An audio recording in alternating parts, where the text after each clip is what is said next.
Olá, saudações. Aqui é o Luiz Renato e esse é o nosso vídeo de continuação, né, do curso sobre queries, a parte 2. Nessa continuação vamos falar sobre sumarização de dados, funções de agregação, o comando distinct do select, o group by e o having, né? O having é uma cláusula que vem junto com group by com having. Então vamos lá. Entrando aqui no meu SQL Server, estou usando o Management Studio, né, já a versão 2019. Tem um database aqui que é o pubs, tem algumas tabelas que eu vou usar aqui para fazer as demonstrações, né? Tabela Alders, tabela Titles, Sales e assim por diante. Vamos abrir aqui a janela de Queries. Né? Primeira coisa é olhar a versão do SQL Server. Então, a versão 2019, SQL Server, é uma versão, está em trial ainda, vai ser lançada. É, Depois, eu posso olhar, por exemplo, o nome do meu servidor, informações sobre o serviço que está rodando o SQL. Então, tem aqui o nome da minha máquina. Depois, que banco de dados, isso eu mostrei na outra aula, né? Que banco de dados que eu estou acessando no momento. É o Database Pubs. Tá? É um exemplo antigo dos cursos de SQL Server, mas eu acho que as tabelas deles são bem legais para a gente mostrar os recursos básicos do Select. Com o SP Help, a gente viu na outra aula, ele lista os objetos do banco de dados. Então, nós temos views, stored procedures, temos tabelas, entre outros objetos, né? Triggers e assim por diante, funções e assim por diante. Eu posso começar escrevendo um select, selecionando uma das tabelas, posso arrastar o nome da tabela daqui ou daqui da árvore do Management Studio. Então, arrastei a tabela Authors, né, a tabela de autores. Lembrando que o Pubs é um banco de dados de uma livraria, né, uma venda de livros. Então tem informações sobre os livros, informações sobre os autores, vendas e assim por diante.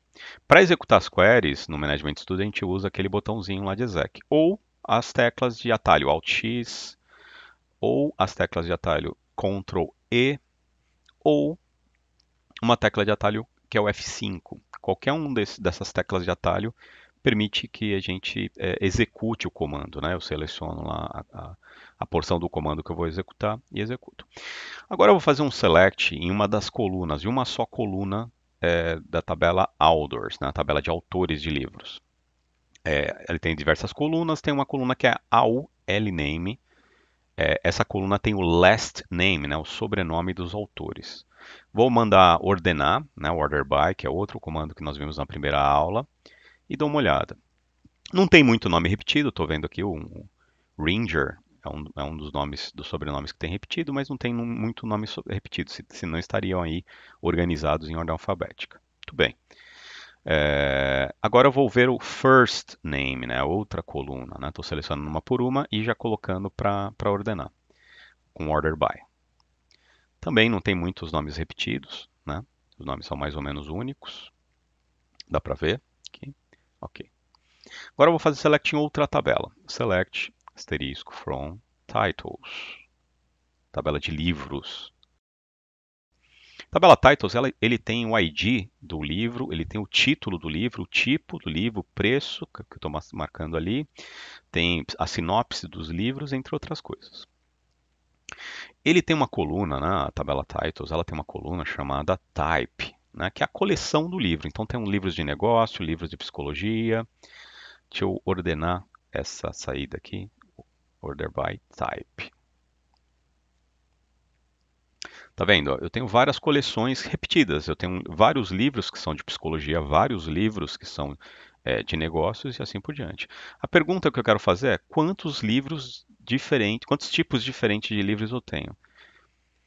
Como é que eu faço isso? Através do comando distinct. O comando distinct, ele distingue, ou seja, ele permite que no retorno venha uma informação de cada.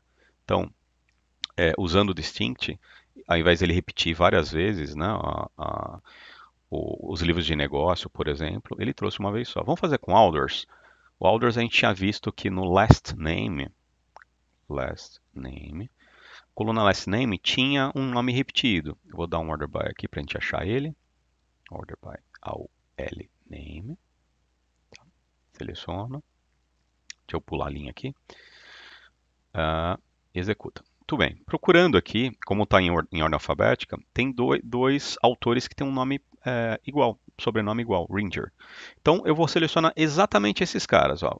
Where, sobrenome igual a, né? Last name igual a Ringer. E vou executar. Tiro o order by e vou executar. São dois autores que podem ter o primeiro nome diferente, mas o sobrenome é igual. Se eu colocar o distinct, nesse caso, ó, eu estou usando a cláusula where, ele vai distinguir, ou seja, ele traz uma informação só, certo?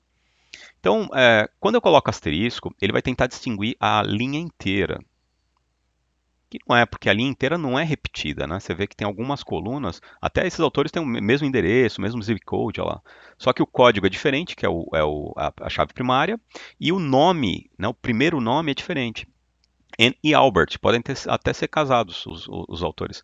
Mas o distinct ele sempre tenta, então, distinguir a linha inteira. Se eu escolher uma coluna, vai ser uma coluna que vai ser distinta. Muito bem. Essa é uma forma de sumarização, né? Usar o distinct. Vamos olhar de novo na tabela titles. Ok. Quantos livros estão cadastrados? Quantos livros eu tenho aqui? Aí a gente começa a usar as funções de agregação. Se eu olhar aqui, scrollar, né, eu vou ver que tem 18 livros ali. Aqui na barra de status ele mostra 18 linhas afetadas. Toda vez que você executa uma query, ele mostra as linhas afetadas. Mas eu tenho uma forma mais simples, né, usando uma função de agregação. No caso aqui é o count. Tá vendo? A resposta já é 18. Eu não preciso scrollar. Se tivesse 1 milhão, eu ia ter que scrollar 1 milhão de linhas, né? Ok. Agora vamos ver uma função de agregação junto com uma cláusula where. Então vou colocar aqui where type igual a business. E eu pergunto, quantos livros de negócio eu tenho? Se eu contar as linhas, eu vejo que são 4. Mas eu posso colocar o count direto. Count, com filtro igual a business, e executo. Aí ele traz que são 4 cadastros, né, livros cadastrados do tipo business. Eu posso colocar Psychology, por exemplo, e usar o count, ele vai trazer que são 5. Vamos ver se são 5 mesmo? Ok, 5 livros diferentes. Tá vendo? Então, essas são as funções de agregação. Qual que é o livro mais caro? Né? Vou usar uma outra função de agregação na coluna price. Então, eu vou colocar max price, o maior valor do price, R$ 22,95. Esse é o livro mais caro. Funciona também com alfabético, tá? O maior valor é o Z. Qual que é o menor valor do price? É R$ 2,99. Também funciona com alfabético. O menor valor de uma coluna a caractere é o A. Ou símbolo ou número se tiver. Qual que é a média de preço, né, dos livros dessa livraria? Então eu coloco average. Ele mostrou lá. Aqui é um cálculo, tá? Não é exatamente o valor de uma linha. Não tem uma linha com esse valor. Ele tirou uma média, né, dos números. E quanto custam todos os livros somados, tá? Então eu vou dar um sum. É outra função de agregação, ela soma os valores de uma coluna. Então, se eu comprar todos os livros da livraria, eu vou pagar $236, aproximadamente. Ok. Type e price. Então, vamos olhar de novo os tipos e os preços dos livros, tá? Suponha que eu quero saber quanto custa cada coleção de livro. Eu coloco group by type. Estou mandando agrupar por tipo. Então, o maior valor de cada grupo lá é 19, 22. Então, ele trouxe dentro daquele grupo o maior valor. O menor valor, qual que é o livro mais barato de cada coleção? Então, ele trouxe 2,99 e tal. Qual que é a média de preço dos livros de cada coleção? Então, eu olho ali, Popular Comp é o mais caro. E por último, eu vou colocar aqui qual que é a soma, né? Quanto que eu pagaria em cada coleção se eu fosse comprar por coleção.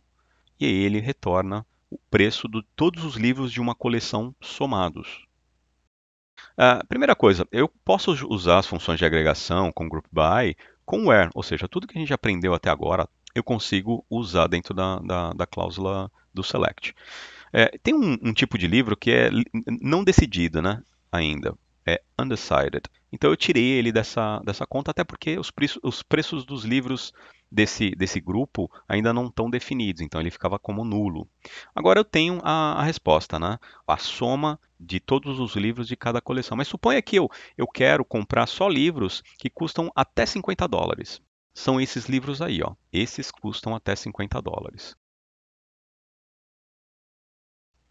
Então, eu queria fazer uma query que me trouxesse só as coleções de livro cuja soma de todos os livros seja menor do que 50. Então, eu coloco price menor do que 50.